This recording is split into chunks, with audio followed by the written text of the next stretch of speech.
So, good morning, and thank you to everyone for joining us on this morning's webinar, The New World of New Biz. I can see the participants very quickly going up. Yeah, we're already at over 100. So I think we nearly have 600 people signed up today. So yeah, welcome to everyone. If you have joined us previously, then hello, you know the drill, you know how this is all going to work. If you haven't joined us previously, my name is Katie Street. I am the founder of Street, which is a new business consultancy and agencies. We essentially help agencies attract and win new business with the clients that need them. And I am very excited to welcome an awesome panel this morning. In fact, pretty much know all of you guys quite well. And Jess, although we hadn't met until a few weeks ago, I do feel like we now know each other very well. And we have quite a few connections and people that we have in common.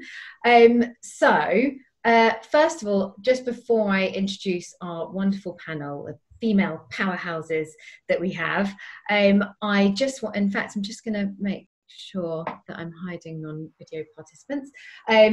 So just wanted to make sure do a few little bits of housekeeping. Firstly, hope everyone is okay. It's certainly been an interesting few weeks or an interesting weekend with lockdown starting to ease, pubs, shops, hairdressers reopening. The world feels like it's starting to get a little bit more normal, although of course, you know, it is now the new normal, and I don't know, that it's going to go back to any kind of major normality for a few months yet.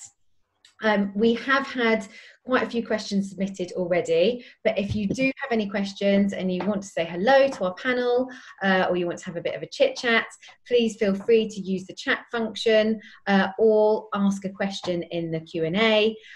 We will also be doing a poll at the end. So each month we've been collecting data from all of you wonderful attendees on what's happening within the agency world of new business, who's still winning new business, what kind of tactics are working, where you guys want help. So that helps us form these sessions and invite fantastic guests like I have today. Natural segue. I am going to first of all introduce the wonderful Mary Keane-Dawson. So for those of you that already know Mary, she has just had the most incredible career, and even just on the chat before I welcomed you lovely lot in, Mary was just telling us, you know, casually about a meeting that she had with Martin Sorrell and how her PowerPoint didn't work and how she segued made the whole session work without the power of PowerPoint. But she's got years and years of experience leading both digital marketing and advertising at agencies like big groups from like WPP and Ogilvy, and she's also been on the board at lots of independent agencies, but currently CEO at Takumi. So hello, Mary. Thank you very much, Katie. Thank you. Very kind. We also have an ex-colleague of mine, Kat Hartland. So Kat and I, we've probably known each other for quite a few years now, haven't we, Kat? I'm trying to think how we first met. Was it when you were at Upfront BD, I think, maybe, and I was at Red Web? We sort of met then. And then from then on, she's worked at places like Creative Brief and now is heading up The Drum Recommends. So not only does Kat have some really interesting insights into what brands are searching for on the Drum Recommends platform, she also has a fantastic offer for you and has also been helping agencies win new business probably for all of her career over the last 10 years or so. So hello, Kat. Thank you. Hello. And then finally, my newest connection, but I was just saying earlier that I already feel like I know her brilliantly well, the wonderful Jess. Jess has worked with some of the biggest names in the media industry, and in fact comes from a very similar starting point as I did in life, working in fairly hardcore sales in publishing houses and within the world of advertising. She is currently, in fact, her group has just been bought, so is now at Future Publishing and has been really working very hard with advertisers throughout the pandemic to keep a share of voice. So she's going to be talking to us about some really interesting things, including the kind of campaigns and everything that she's been doing to continue to drive new business sales throughout the pandemic. So, without further ado, I can already see we've got some questions in the Q&A. Mary, I was just going to come across to you first of all. Obviously, being a CEO of an agency and a large agency that's fairly prominent in the digital world, what's been happening for you guys over the past few months, and how have you found, I guess, the world of new business? Well, I mean, I think, hello, everybody. I think the main, well, two things. First of all, uncertainty is very bad for business. And we're living through an incredibly uncertain time. I mean, I'm speaking to you today from the West End of London, which I walked down to. And luckily, I don't live that far away from it. And I walked into town this morning because it was so beautiful. And I'm absolutely gobsmacked at just how quiet it is. It's unbearable, frankly, and I think that is really horrible for everyone, and I think we just have to acknowledge that this new normal is not normal. Okay. It's nothing like normal. And I think that uncertainty and that kind of sense of uncertainty has been really manifested itself, I think, particularly with clients, just not knowing which way to turn. What do we do in a period like this? And so I think it's, we are all duty bound to give our clients guidance and to try and find ways in which they can connect with consumers and their audience in the most effective and most interesting, but above all else, authentic way at this time. I think that's fundamental to everything that we do right now, because, and I feel very passionately about this, I think that creativity and creative strategic thinking, is a human condition. It's something which really differentiates us as humanity from everything else in the world. And as much as I love a bit of AI, I'm still, I still believe that we as people have to make human connections with our clients and with our audiences. And, if you can live in that world, then you're onto something. And so I would encourage everybody on this webinar today to really think about making human connection with their clients and with their audience. For us at Takumi, it's been a really crazy time. I had only actually taken over as group CEO about quite recently, before the pandemic struck, and I'd spent most of those 4 weeks on planes, so it was really weird. And when lockdown came, I mean, it was so sudden. It seemed so sudden. I know it's all now, we've been living with it, but I think we, in the creator and influencer space, we've actually, I'm not going to say we've had a boom, because that would be a lie, but what we have found is that our advertisers and our brands and our clients have continued, and we've won new business from sectors that normally wouldn't use influencer, like financial services, for example. So it's been a very strange time, but certainly, our creators have, and I go back to this point about humanity and that creative, instinct. They have, their engagement levels have gone off the scale, and obviously we've also benefited from the enormous tsunami of attention that TikTok has created. My goodness, I know everyone is on TikTok now, and TikTok. Although I'm still not on there, my daughter's on there. I sort of play around with her. I will guarantee you, Katie, when you go on it, you will lose at least 2 hours. I know, it's crazy. It's a very clever platform, and it has almost, I've obviously known about TikTok for quite a while. In fact, before, when it was called Musical.ly, was when I was first aware of it, because my daughter's probably lots of people are going to frown at me for doing this, but has been on it since she was about 7. So yeah, I mean, it's just blown up, and I think that's been a huge trend. People, to reach people now, everyone's world is within their home environment, right? So unless you're using things like social channels or TV advertising, how on earth have you been able to reach people throughout these times? So it's really the only way that people can communicate in quite a quick way. So it's not surprising, I guess, that you're seeing briefs and opportunities come through from quite a different sector than maybe beforehand. But I think just one last comment I'd like to make about that, if I may. from the point of view of understanding the motivations and the kind of human behavioral change that we have all experienced ourselves, right, in the last 12 to 14 weeks. We've actually seen behavioral change that it would normally take 3 to 5 years in the matter of 14 to 16 weeks. And that is really revelatory, and I mean, how are clients going to keep up with that? Because lots of, clients are worried about their jobs, they're worried about, getting product to market at the moment. I mean, the real practical logistical issues that a lot of our clients are facing. So I think, we as an industry are duty bound to really be thinking of inventive new ways to connect. And I think that, because stopping advertising isn't the solution.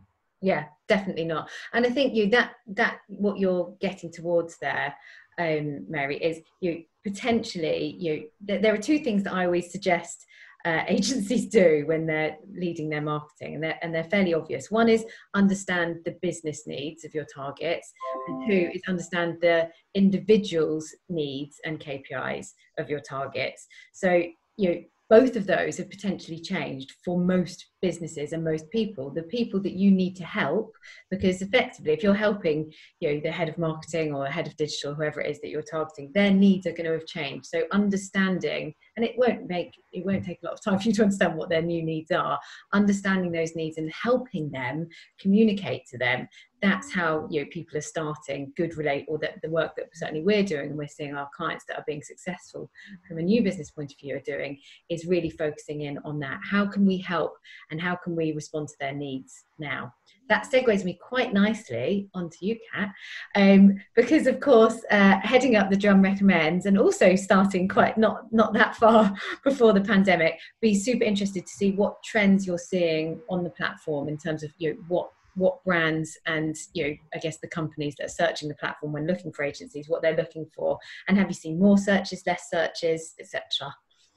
Yeah, it's been certainly interesting to watch, and like you say, I'm fairly new to the Drum. I mean, in January, and then this all happening, and it's been quite an interesting standpoint, and I guess quite similar to you, Katie, when you're in between agencies and brands, and you can see what's going on from both sides. And we certainly felt that that sort of initial rabbit in headlights situation that everyone did. It was a bit of a standoff, and it was worrying. It was really worrying to see agencies not knowing what to do, and clients almost the same. But I think that really did quickly change, and then people started taking action and responding and reacting, which was really good to see. So for anyone that doesn't know what the Drum Recommends is or does, it's essentially a platform or a service that helps brands to find recommended agencies. There's various ways in which brands will use that. They might be in the market and looking for a new agency to work with.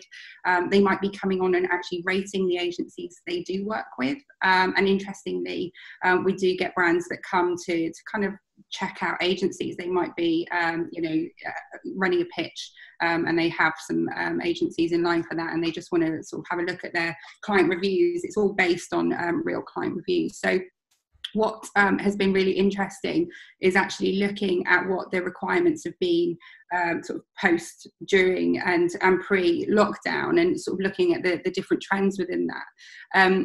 Typically with the Drum Recommends, it tends to be, the most sort of searched for services tend to be the things like brand advertising, creative copywriting, those softer skills, brand strategy.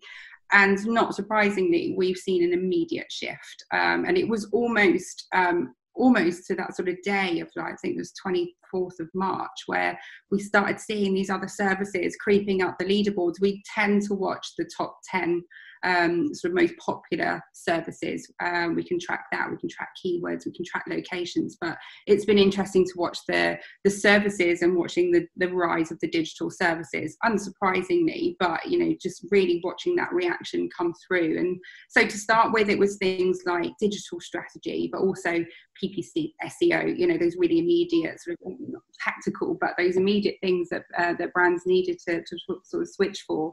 And interestingly, I guess in line with what Mary was talking about is sort of social advertising, those sort of things. Actually, social advertising saw the highest spikes. It's not necessarily the most popular search for category, but it's seen the highest spike by far from previous, previous to lockdown. And then other things like web design, web build, those sort of projects as well, that we've really seen that have just really dominated the leaderboards in terms of those services. But interestingly, I've been looking at that for the past couple of weeks, as well as we're starting to come into, I guess a bit more of a normality situation. Stuff like content is starting to creep up again, and maybe we'll see that level out. I'd like to have a crystal ball for all the business developers here today to say to expect, but it's quite interesting to sort of see these behaviours in terms of what brands are searching for at the moment, and speaking to some of our members that are on the platform, it feels like there's those real sort of acorn opportunities where brands have needed these projects and needed to find good agencies quite rapidly, and I would sort of predict that those are going to grow with those relationships as they go on, because in hand we've actually seen those clients come really rapidly back to the platform to rate those agencies that they've selected, and actually say how great those agencies have been during this situation, the way that they've been able to truly sort of problem solve with their clients. So you can see already they might be smaller projects, but those relationships are really forming during this period. And again, we're helping them quickly. And I think that the speed piece, to me, and I'm sure you can all echo this, is that's one of the biggest trends that I've seen. And actually, the old school RFP processes are almost being ripped up and thrown away, because people need help, they need it now, and they quickly need to find partners that they can trust.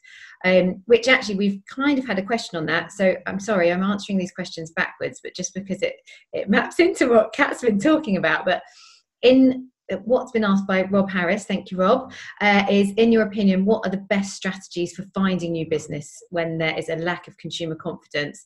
I know, Jess, you pushed out some campaigns quite early doors, and I've done quite a few myself, but so I don't steal too much of the airtime. And I know what you did was brilliant. So could you share what you guys did quite early? Yeah. When it was TI Media and not Future Publishing. It was when it was TI Media. So I think, echoing what Kat and Mary was saying, in the beginning of COVID and lockdown, it was panic. So within my team, we speak to clients and planners and strategists at agencies, and even though we've got strong relationships with a lot of them, the first 2 weeks of lockdown was replanning and basically steadying the ship. So it was really hard to actually communicate, even with some of your friends that are clients and agencies, because they'd never known anything like it. Now, what we found in those 2 weeks is that it also just wasn't appropriate to be calling clients up trying to sell them a Q4 opportunity. We really wanted to help them with what our audiences were thinking. So, at TI Media and now Future, we pride ourselves in knowing our audiences incredibly well. We have an award-winning insight team, actually, who's just recently won a PPA award for their insight. And we thought, actually, what we could do, is my colleague's idea, it was fantastic, is that let's actually do a insight weekly bulletin and basically judge the mood of the nation during COVID. So we turned it around incredibly quickly. It was brilliant. Within those 2 weeks of us going, how can we help? What can we do? We turned around our first weekly bulletin. It went out to a panel of 500 people who were representative of the UK public. And within 7 days, we were sending out a up-to-date weekly bulletin that was telling our clients and agencies exactly how the country were feeling. And it was fascinating, like definitely helping your clients out, but also on a personal level, because we too were also all trying to figure out how, we were feeling about it all. And I think what really happened is that, yes, initially it really enabled us to stay incredibly close to our contacts and really help them. And then definitely, I would say that new business briefs did come off the back of that, because we were informing their plans with our key insights. And we're now on bulletin 12. So that came out last week, and that's been interesting because that's really been about the road to recovery. So if you think about it, the first 10 bulletins was all about lockdown. Oh, yeah. And the road to recovery has been really interesting because it's shown that people are still cautious, for sure. It is still incredibly uncertain. I know everyone's saying we're not out of the woods yet, but it's true. But we are starting to see some green shoots. We're starting to see some green shoots at Future in terms of briefs that we're receiving, but we're also starting to see green shoots in consumer confidence. But what I will say that was very interesting that came out in our latest bulletin was that actually 69% of our panel we're still incredibly anxious about the loosening of lockdown. So almost like more so when we were all locked in our houses. So, I think that, yes, there's definitely some positivity and it is moving on, but we're very much still in it. But we will continue to stay close to our clients with insight-based ideas and opportunities. Yeah, and I think that's one of the other questions that's been asked is, when both brands and there is a lack of confidence in the market at the moment. Your consumer confidence is down. What are you guys? It would be interesting to understand what other things you guys are doing to try and develop those green shoots and you give some confidence. Are there any particular tactics that you guys are using to help I guess build that confidence and start those conversations with new brands? I mean, I think what Jessica just said there, it was really excellent. And we did something not the same, but we published a white paper on TikTok and the impact on audience, which was very, very successful. And that absolutely led the way forward in terms of more, inbound leads and so on and so forth in business. But I think that one of the things that I think has really served us particularly well, but I think this is actually an insight in itself, is that you have to network with purpose. Okay. Yeah. You have to network with purpose. So whatever networking you are doing, and I mean, this is now, I think the time when it really does pay huge dividends for you, that you've made those connections in a meaningful way. And, to what Jess was saying and what Kat was talking about in terms of, the insights that clients need to look good, right? And that's our job. Our job is to make clients look good. Make them successful, and you will be successful. And it's essential that you believe that, okay, and that you are giving them information that they can use to do their jobs better and to actually plan better. It's about being genuinely helpful, isn't it? Which is, as someone that leads sales and marketing, not just for my own agency, but for lots of other agencies that we help with their new business, is at the guts of everything that we do lies a real strategy that is all about helping both the people within their jobs and also the business to break through. And it's not, lots of people kind of refer to it as being opportunistic, and I don't think it is being opportunistic. I think it's much more being realistic, and the fact is businesses need to survive. Businesses actually need agencies' help more than they ever did. They don't know everything. They need the views of agencies, and they need the help. So if you can understand what that is, if you can find a way, and a way, and you believe passionately in that way for them to connect with their audiences, then tell them about it. That's not being opportunistic. That is actually doing your job. And it's helping clients. And I mean, I think one of the reasons, I think it's really interesting that we have 4 fabulous women here today.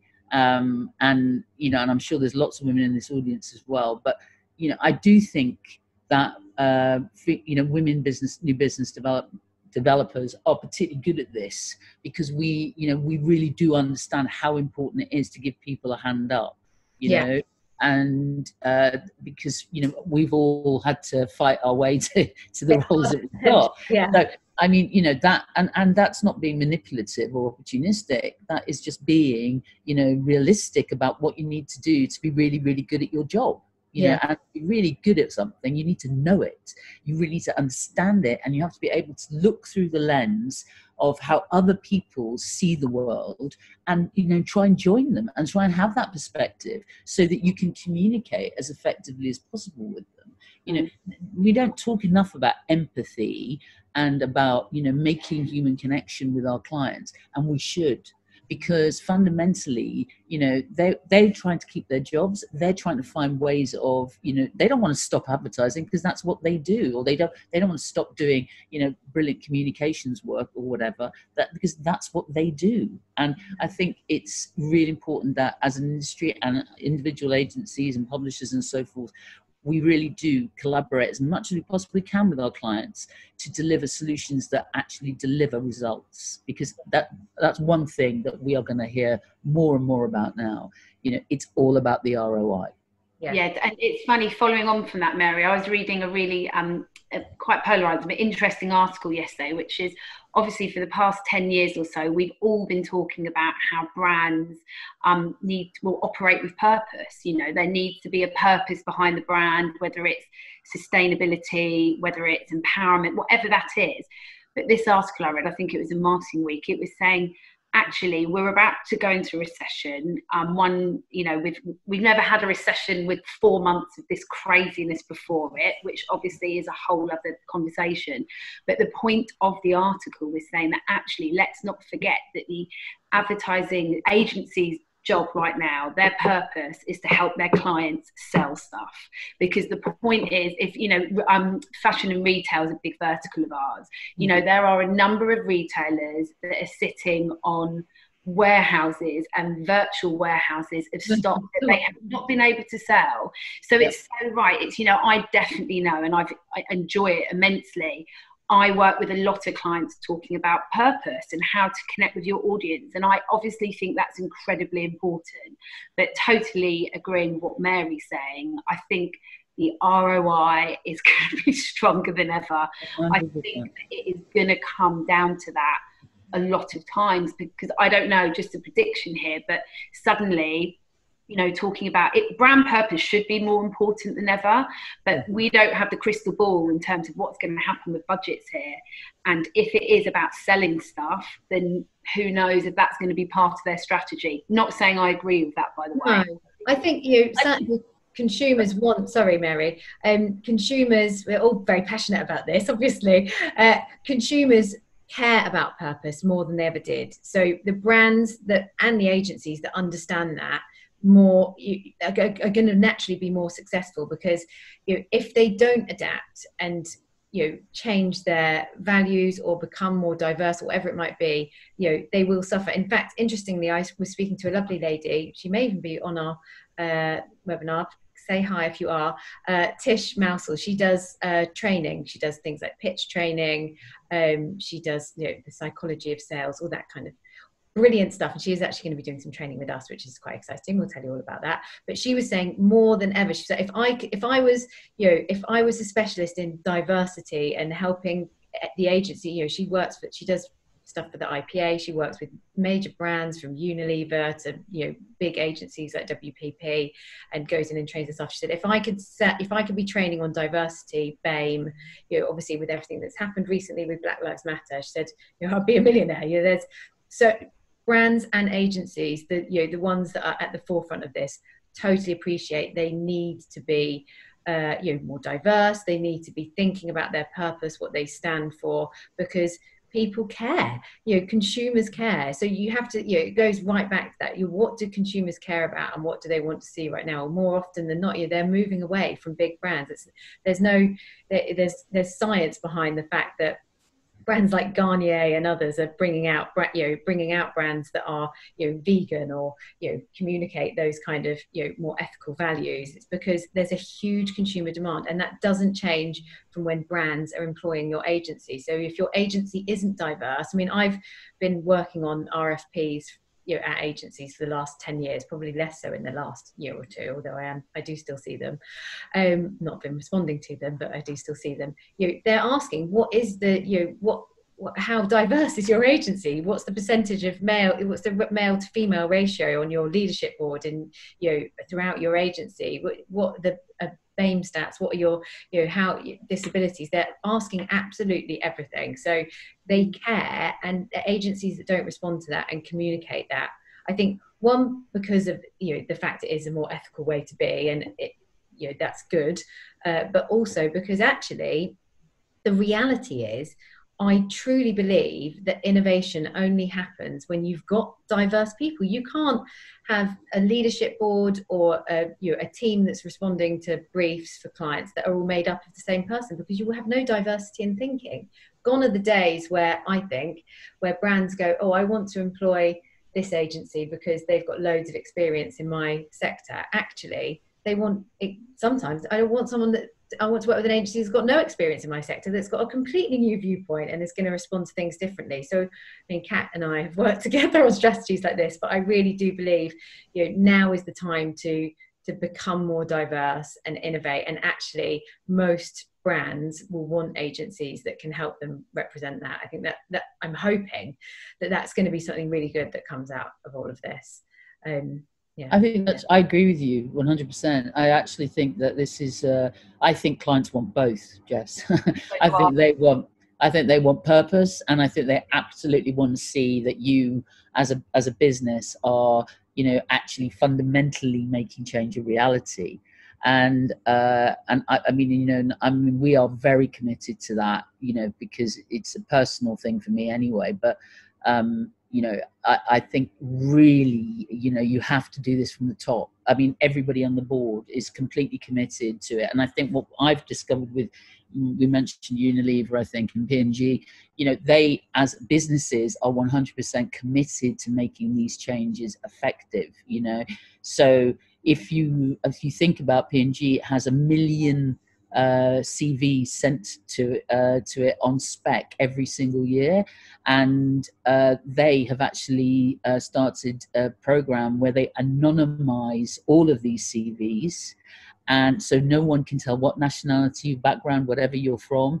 And I think when you've got the biggest advertiser in the world, doing that, I think it's pretty clear that it's going to be for keeps, right? So I mean, I know for some of us it's going to be struggle, because of where we're located in the world, or but you've got to be proactive about it. And I mean, we've just started our apprenticeship program at Takumi, and we are basically, our remit is we are looking for young, talented people who want to be in the creative industry. That's the remit, right? And I think that, the response has been amazing. And I think all of us here would agree with that, I'm sure. But fundamentally, you have to be able to show a client that they're going to sell more product from working with you. That's not going to change. That's not going to change, no. That's not going to change. And I mean, you've got to be at the heart of everything you do, really. Yeah. Definitely. Now I'm going to do some quick fire questions from our audience somehow, because every week we do this and we talk about lots of really amazing things, but we don't ever get through all the questions. So I am desperately going to try and get all your questions answered. So we've got a question from Malik. He's saying here, I used to manage a couple of global accounts based in the UAE. However, due to the current situation, clients have stopped working with us due to budget redistribution, which is happening a lot across their businesses. What's your views, and do you have any advice to retain the business, or shall we focus on new business hunting? I mean, my kind of lean on that is you always need to be doing both. We all know it is so much cheaper to retain existing business, and you do need to focus on doing that. Certainly it's something that I did when we first went into the pandemic. We had some of our clients pause. In fact, most of the ones that paused have still paused. They've not come back yet. Not that I'm not trying to re-engage them. But certainly I think, like Kat was mentioning, well, everyone's kind of mentioned, the new briefs that are coming quick and they're coming fast. So I am picking up new clients for both us and the agencies that we work with much more quickly, because they've got a need, they have a brief, or they have an idea of what their brief is, and those opportunities are being turned around really, really quickly. The existing ones, for me personally, what I've seen with the agencies we work with and our own opportunities, is that the other ones are kind of taking a bit longer. So I think you need to do both. You need to see, assess it, keep on top of it. The world is changing so quickly at the moment. So just, keep focusing, but never, all agencies should constantly be trying to help their audience and drive out their own marketing to have a share of voice, because if you don't, it's going to affect you in 6 to 9 months. It's not going to affect you necessarily straight away. But new business opportunities are coming in faster, from what I see, faster than ever now, and certainly I've seen that pick up in the last month. Guys, have any of you got anything to add to that? It's definitely balance there, and it's a different type of focus, I suppose, if you're going after new biz versus existing. But one thing that I always advise that's often missed is about educating your current clients on your wider services. So this is missed so much in agencies, where it might have come in through a specific project and brief, and in that client's head, they've got that perception of what that is. Yeah.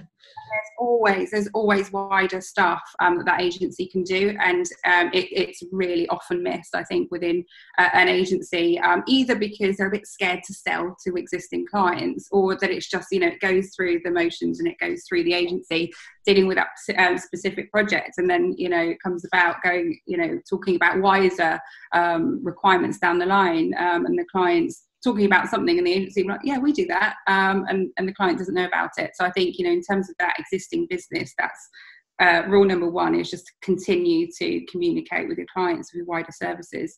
But yeah, the new business stuff is always a motor that should be running. You turn it off, everything slows down, and then it's easy to do when business does come through. It's quite easy to stop the new biz sort of motor running and turn it off. But then if you've got that gap in the pipeline, it's, you have to go back and start that all over again. Yeah, and I think you've got to do both. The exact same. I think that we have actually been incredibly proactive. I won't lie, in the first month, no, I was not proactive. I was keeping my current clients warm with insight. And then we got really proactive, because actually there are new opportunities, but also we're all working from home. Like Mary was saying about being in the West End and there's no one there, you get a real buzz from that. And now I'm working from home, and I think it's also you want to be doing things and making sure that you're making new contacts. So the only way to do that is to call up people that you don't know on a video call, which is even more bizarre. But also on the new biz opportunities, what we have certainly seen, something that's just accelerated since lockdown, is that we now have a lot more e-commerce opportunities. Like, that is something that was doing great guns before, and now is probably accelerated like a year in 13 weeks worth. Wow. So, there are new opportunities. It doesn't feel like it when you're sometimes looking at your pipeline, but they are out there, and you won't know unless you pick up the phone. Yeah, and it's also about evolving to understand. If your agency does something that maybe isn't as needed at the moment, you do need to evolve and think about how your skills might be transferable to help your audience now. Don't just get stuck, because unfortunately we don't know, no one knows. I'm not pushing out or even planning campaigns for our clients for September yet. We're focused on now. Everything we do, there's a much shorter termism, because we have to, because we don't know what the landscape's going to look like in September. So evolve and communicate for the now, because my guess is this is the new normal. I don't people, in fact I saw a post, an ex-colleague of mine posted, an ex-colleague of ours actually, Kat, Dan from Etch, had posted earlier saying brands that aren't or brands and agencies that aren't evolving to now being it are the ones that are going to fail, because it might be like this for 6 months, a year, 2 years. If you're not responding to the market now, then you're going to fail, because it might be like, it might not, but the likelihood is that it will be. So evolve for now, understand what your audience need now, and communicate to that, because that's the only thing that's going to help you. There's no point in hoping and thinking it's going to get normal and in a year's time everything will be fine again, because your business may not survive if you wait that long. Would be certainly my advice. One of the other things that we've got asked here, and I think we started to cover it off actually, is what do we think, or what do people believe resonates most with prospects? Having a clear purpose, or having a depth of capability? I think both, personally. Yeah, I think, sorry, I just wanted to say a couple of things to your point that you made earlier. This is absolutely the number one time that you want to have new business people. Yeah, absolutely. Yeah. Don't anyone tell you any different. Yeah.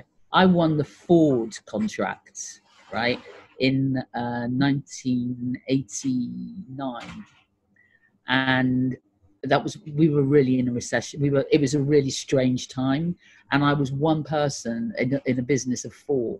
So if I could win it was a £20 million piece of business, and it was all about being tenacious, passionate, in there with a really strong message that you really believed in, and you iterated it continuously, because that was what you were talking to the clients, and you were learning as you went along, and you made it work, right?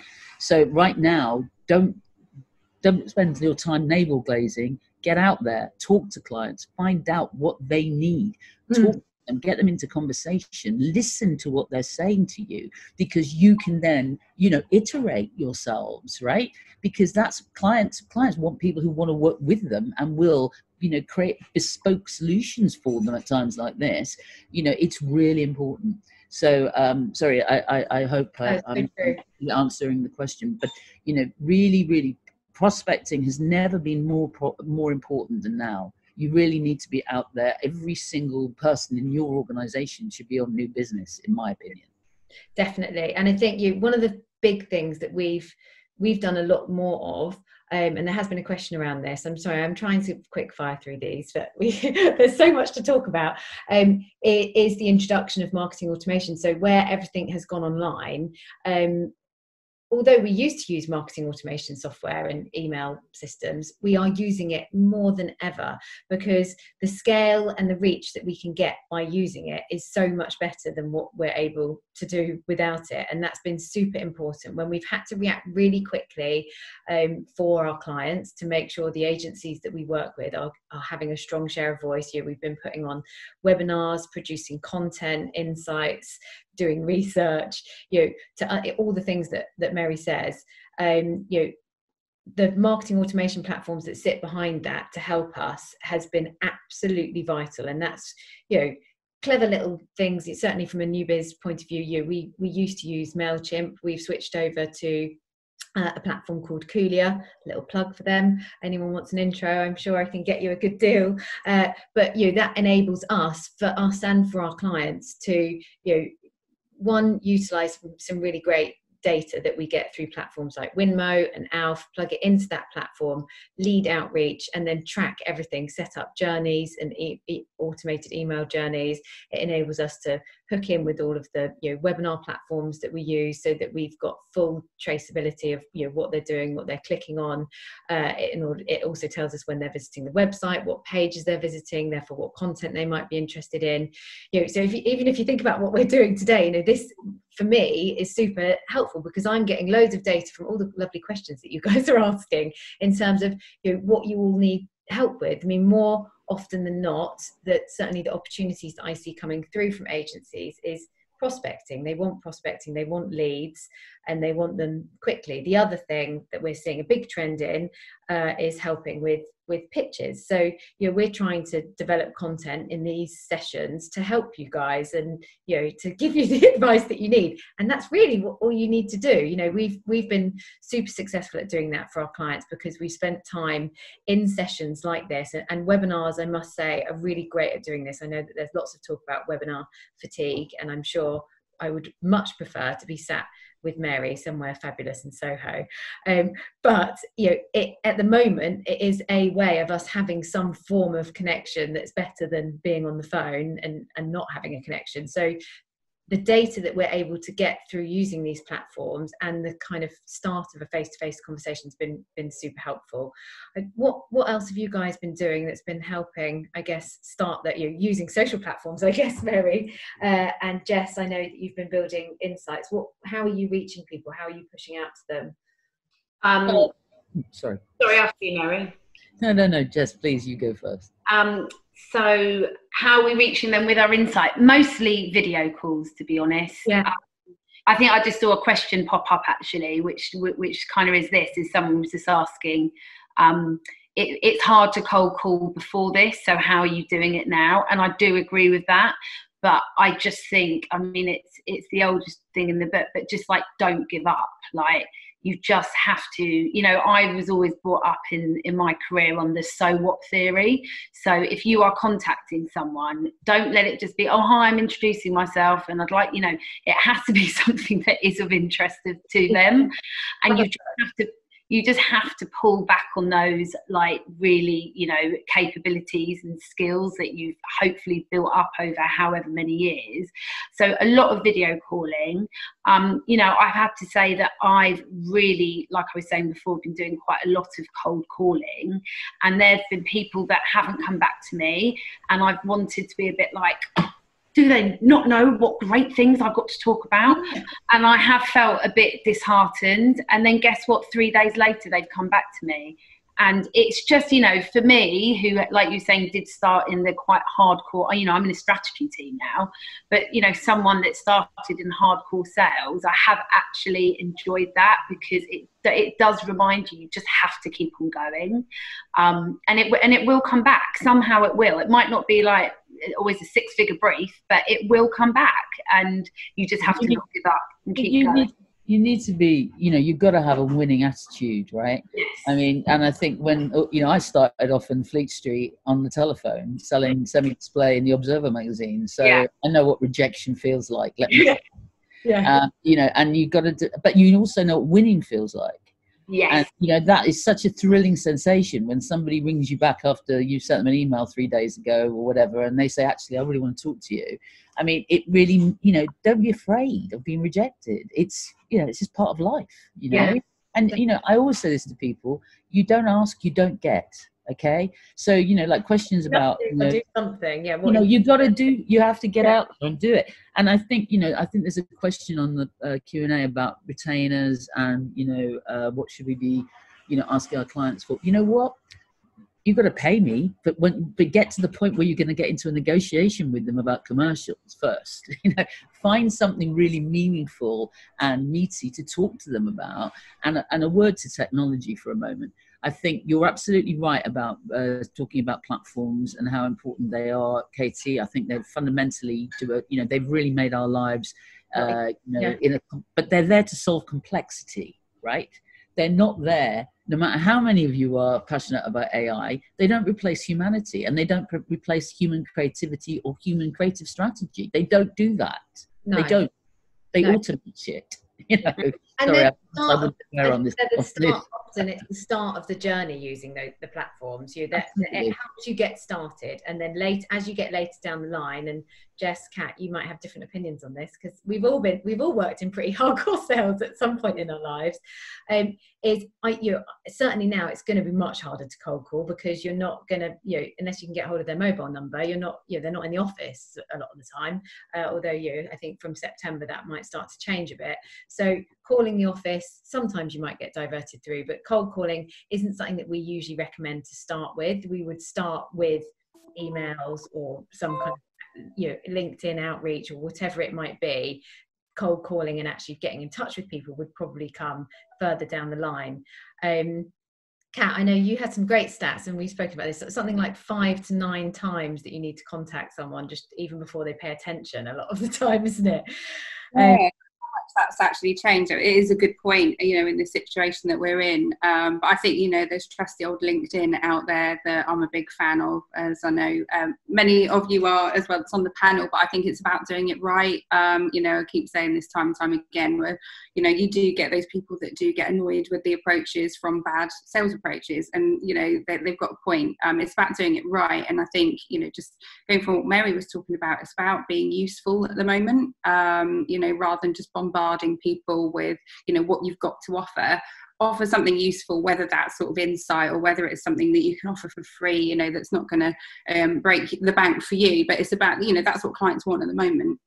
But, you know, like we've mentioned as well, we're constantly looking at, you know, what brands are looking for from agencies. That's where you know, the Drum Recommend STEM for was actually what matters to you about agencies. So that's where the things like strategic thinking, creativity and innovation on time, on budget, you know, all those things that we still measure to this day.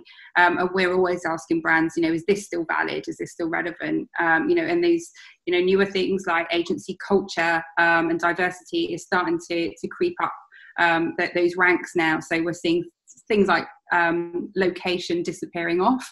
Not That's interesting, isn't it? To come up you know, the ranks in terms of what brands you know, what matters to them about agencies. But yeah, I think here and now it's about just being useful, not pissing people off, and just having that sort of tact as you approach. So going back to basics, do your research. You know, that's always been the case, I think, for BD over the years. It's just about do your research, understand, you know, and put yourself in that prospect shoes. Is what I'm saying interesting or useful to them? If it's not, rethink what you're about to say. Yeah, and also I think on that as well is that, like, also sometimes, without contradicting myself, sometimes move on. Like, if, you know, the way I kind of look at it is I'll look at some brands or clients that I want to have a conversation with, I'll hothouse them, and in the nicest possible way, if they have not come back to me in 3 months and I'm moving on to the next ones, you know, it's like, it's all fair and well saying, like, don't give up, but yeah, you don't want to be, you know, you don't want to be a pest, do you? It needs to be a clever approach. You need to have something useful to offer them, and you need to have completely the right attitude, and most of the time, you know, that will work. But yeah, you just, I think, an intelligent approach, I think. Definitely. And set some rules. You know, I set the rule, if we've contacted someone 5 times and they've not engaged with me, you know, whether that's sending them an invite to a webinar for a client or a piece of content, or we always have tactics. We never do bland, you know, biz dev, new biz outreach. We always have a campaign or a thing that we're either inviting them to or sending them, or even if it's just sending them someone else's article, say, oh, I know that you guys are got some problems with this at the moment, have you seen this article that such and such posted? Or, oh, I want to introduce you to this person.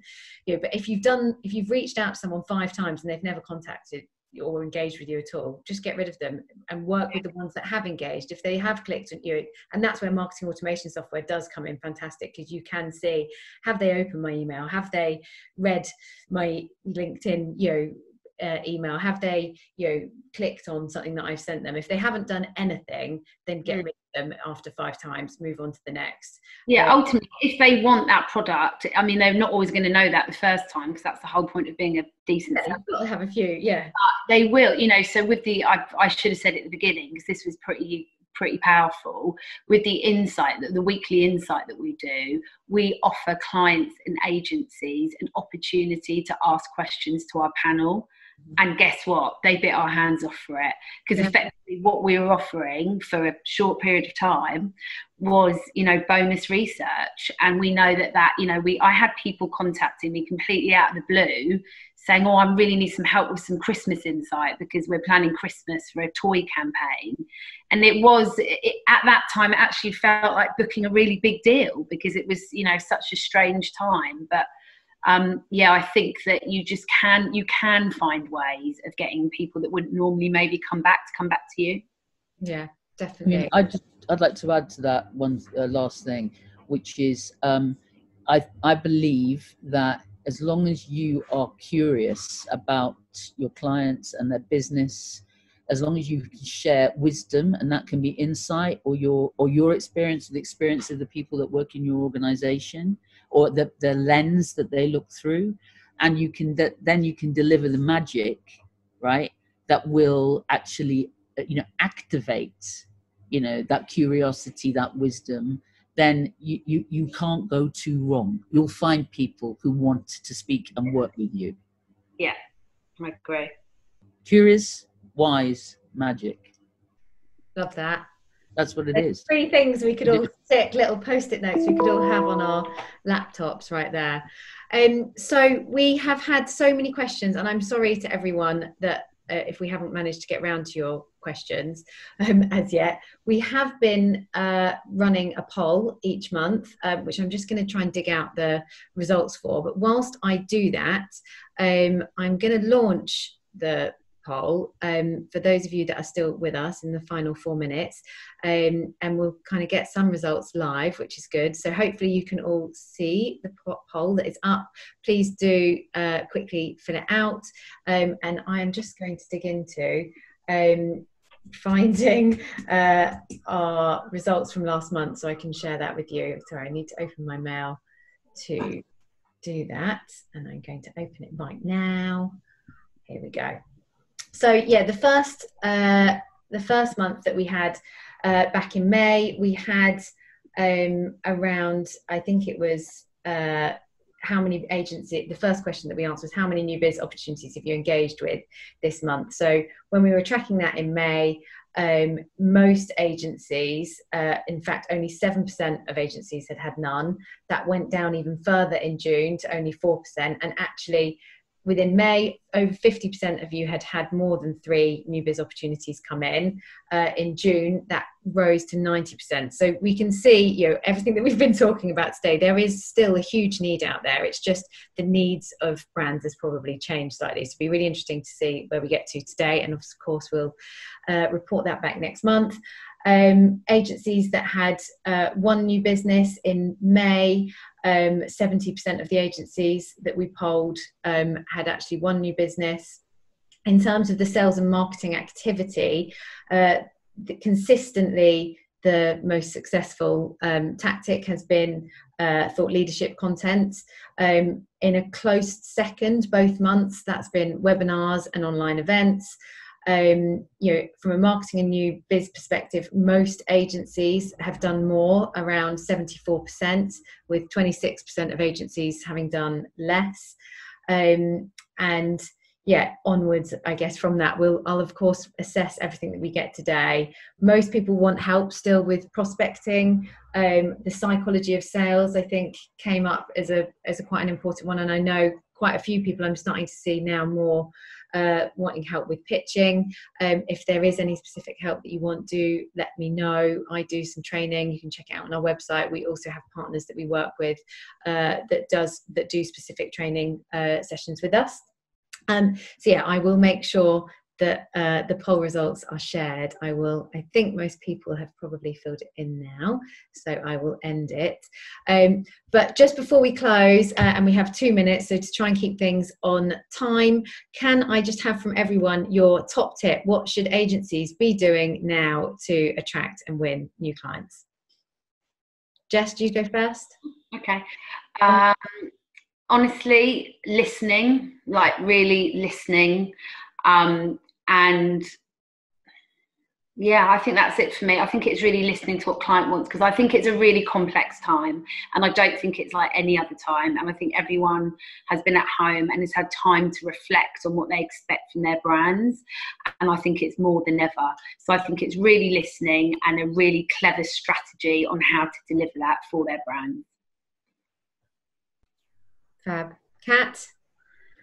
I think just going back to, you know, just being useful at the moment, you know, in terms of your approaches, but also understanding what you're really good at and not trying to sort of spread that net so wide that it's fluffy in terms of your offering. Just sort of understand what your strengths are. And then I guess, obviously, be listed on the Drum Recommends. Yeah, I was going to say, don't you have an offer, Kat, for everyone? Yeah, we've got an offer running up until next Friday, which is actually the date to be in with the chance of winning a Drum Recommends Digital Awards, which we will be announcing in October. The way it works, it's all based off client ratings, so you need to become a member and get all your clients to rate you before next Friday. So I believe Michaela and Katie will be sharing the details with that within the emails. Yeah, it'll come out in the email without a doubt. Mary? Yeah, I think this is the time to realize your strengths and pivot them if appropriate. I'm with you 100%, Kat, around, if you're really good at something, you may need to just think about turning your attention to different parts of this and different sectors. And because, pivoting is not a bad idea right now if you can.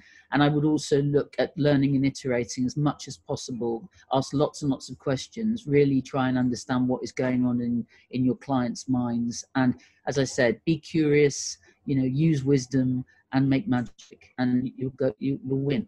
That's how it works. Love that.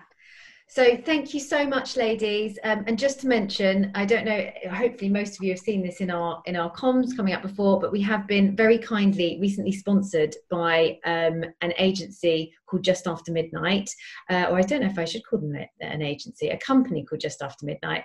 They're now sponsoring this webinar series. Some of you may already work with them, but in a nutshell, basically, if you or your client need any kind of 24/7 support, they do that for websites and applications for agencies across the globe. They also have an offer on their website. If you go to their website, justaftermidnight.com/street, you can become part of their partnership, which I know Mary was talking about, the importance of partnerships moving forwards.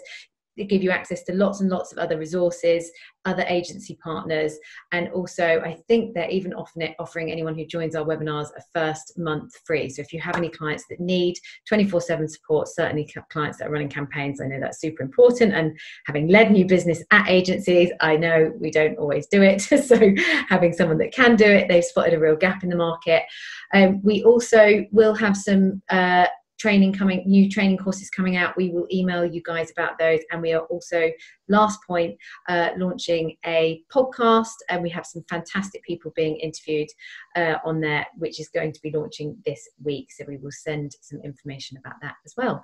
But thank you everyone, thanks everyone for joining. For those that we didn't get around to answering your questions, the wonderful panel have said that they will help us answer some of those, so we'll come back to you all independently and do a bit of a round robin with all the questions that we didn't get around to. But thanks everyone, and see you all in August. Thank you very much. Bye. Bye.